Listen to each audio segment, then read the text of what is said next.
back to another episode of World of Tanks and Guinea Titan, and we're on the Amazon map. It's the Arctic map reskinned, really, but it's the Amazon map, and well, there's enough changes actually to make it significant, because the whole southern side of the map, it's far more problematic than in the original Arctic map.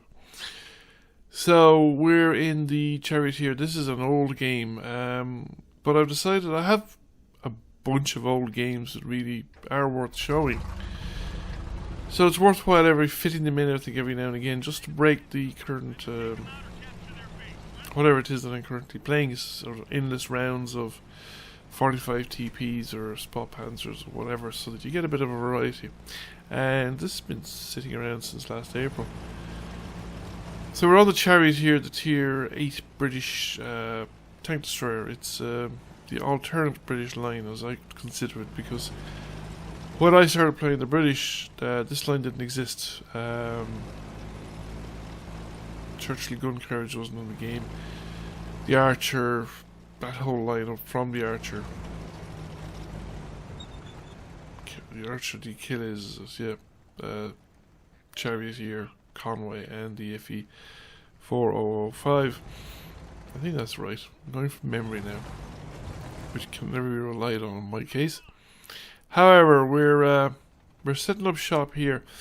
The Charioteer, I enjoy it. Well, once it's top tier, I enjoy it. It was a bit of a pain to grind through it,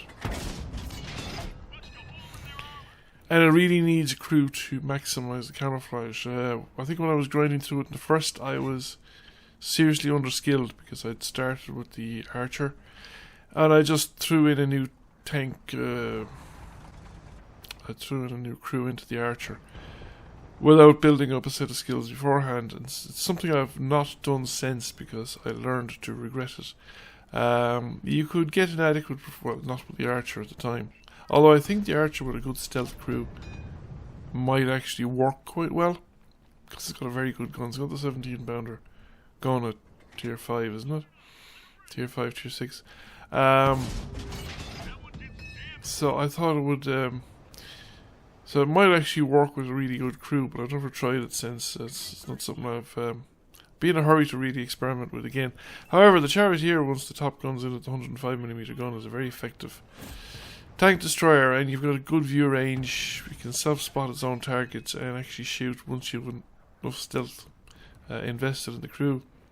Shoot from targets you can spot while still remaining stealthed if you're far back enough and you're on a map like this that you can see them at that kind of distance. So I could shoot at the M103 without being spotted, and there's a Conqueror down there as well, but don't have a real good look at him.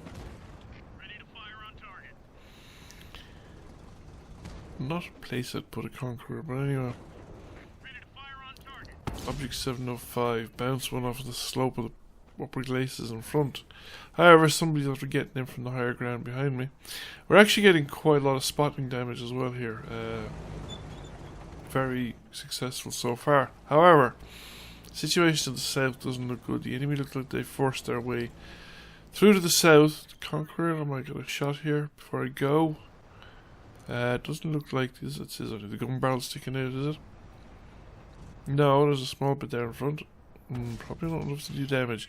Enough to track him and force him to use his repair kit, because I don't think he would have repaired it that fast otherwise. Light gun's gone, and it's definitely time to attend to the people coming up towards the cap from the south. And artillery starting to pay attention to this location at any rate. So back around we go. Now I've decided to go wide. There's tanks at the corner already. And I've decided to slip in behind the high ground here. Now we are exposed to artillery, which is a problem, but there isn't a lot of enemy tanks to the south of me, and I'm not completely alone.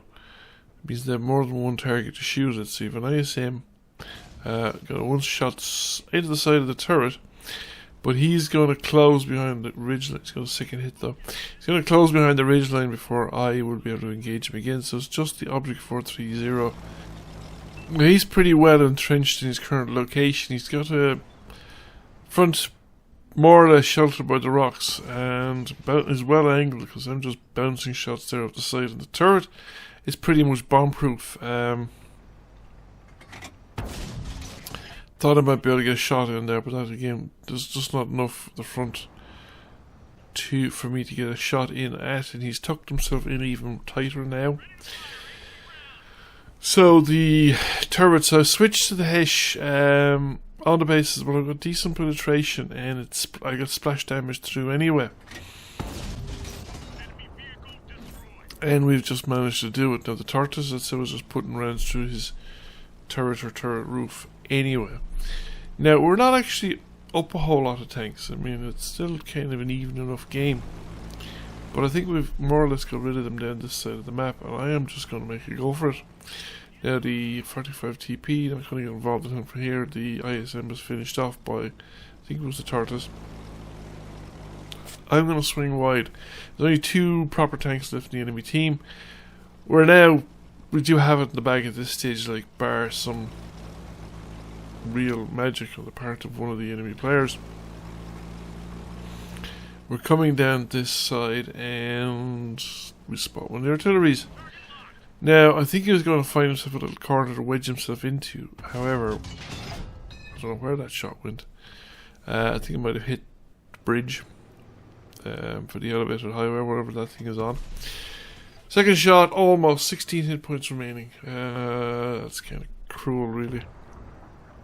He gets a shot off, but he doesn't do any damage, and we get rid of him. Now the light tank just ignored him, left it to me, and he's going for the 45 TP, which is kind of brave because that 45 TP is on more or less full health.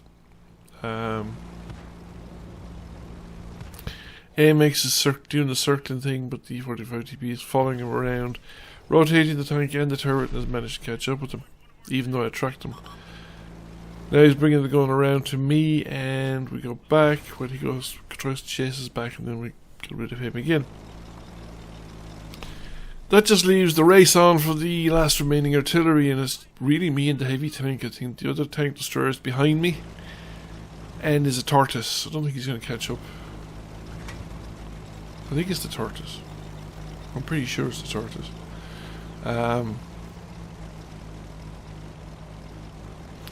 He's not going to catch up, so it's me and the heavy tank as to which of us will get there first. I don't see anybody else really being competitive because the artillery has to be back here somewhere. There is very little elsewhere for the artillery to be, and he is right more or less where he started.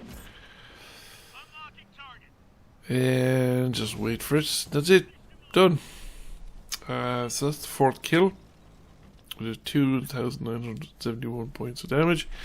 1,515 points of assistance damage, which is pretty good going. Although we got most of the assistance damage at the start when we were up there in the northwestern side of the map. And with the premium account at the time, so nearly 200,000 silver. First class mastery, Pascucci's medal. And as I said, what, 4 kills.